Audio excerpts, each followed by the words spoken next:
দর্শক এই বিষয়ে আরও জানাতে রাজধানীর তেজগাঁও থেকে সরাসরি যুক্ত হচ্ছেন সহকর্মী বিপুল দেব রায়। বিপুল, ডেঙ্গু এবং করোনার যে সংক্রমণ এটিকে নিয়ন্ত্রণ করার জন্য ডেঙ্গু রোধে কোনো রকম পরিষ্কার পরিচ্ছন্নতা অভিযান দেখতে পাচ্ছেন কিনা শহর জুড়ে, এবং করোনা যে বিষয়টি এই বিষয়ে সচেতনতা দেখতে পাচ্ছেন কিনা সাধারণ জনগণের মধ্যে?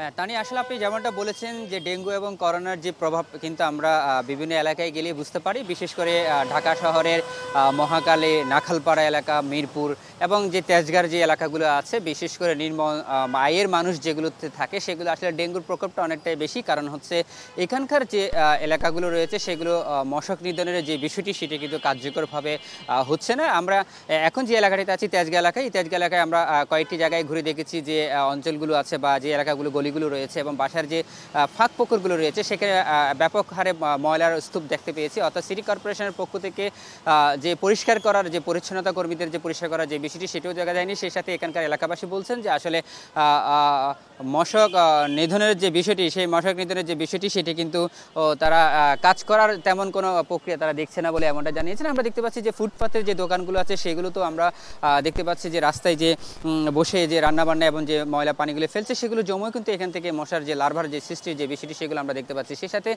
আরেকটা বিষয় সেটি হচ্ছে এখানকার লোকগুলো বলছেন যে আসলে সিটি কর্পোরেশন কার্যত কোনো কার্যকর কোনো পদক্ষেপ না নেওয়ার কারণে মশার যে বিস্তারটা সেটাও রোধ করা যাচ্ছে না। সেই সাথে এই ডেঙ্গুর পাশাপাশি চিকুনগুনিয়ার যে বিষয়টি, আরেকটি আতঙ্কের যে নাম চিকুনগুনিয়ার যে আতঙ্ক সেটি কিন্তু এখন শুরু হয়েছে এলাকার মধ্যে। অর্থাৎ অধিকাংশ লোকজন বলছেন যে আসলে তারা জ্বরে ভুগছেন এবং শিশু হতে শুরু করে বৃদ্ধ মহিলা হতে শুরু করে বিভিন্ন লোকজন কিন্তু এই রোগ আক্রান্ত হচ্ছেন। তাই তারা বলছেন যে আসলে সিটি কর্পোরেশনের লোক এবং সরকারের পক্ষ থেকে যদি কার্যকর কোনো যে পদক্ষেপ নেওয়া না হয় তাহলে কিন্তু এই মশার যে অতিরিক্ত যে মশার যে বিষয়টি সেটি নিধনের যে বিষয়টি সেটি রোধ করা সম্ভব নয়। সেই সাথে আরেকটা বিষয় আপনাকে জানিতে চাই যে এখানে মহাখালী ডিএনসিসি করোনা বিশেষায়িত যে হাসপাতালটি রয়েছে সেই হাসপাতালের যে চিত্র আমরা দেখতে পেয়েছি সেটিও কিন্তু আমরা দেখেছি যে এখানে বেশ কিছু করোনা রোগী সংখ্যা আমরা জানতে পেরেছি। এবং শুধু মাত্র ডিএনসিসি মহাখালী করোনা বিশেষায়িত হাসপাতাল নয়, এখানে সরহদ্দি মেডিকেল কলেজ এবং ঢাকা মেডিকেল কলেজ হতে শুরু করে প্রত্যেকটা মেডিকেল কলেজে এখন করোনা রোগীর সংখ্যা বৃদ্ধি পাচ্ছে এবং তাদের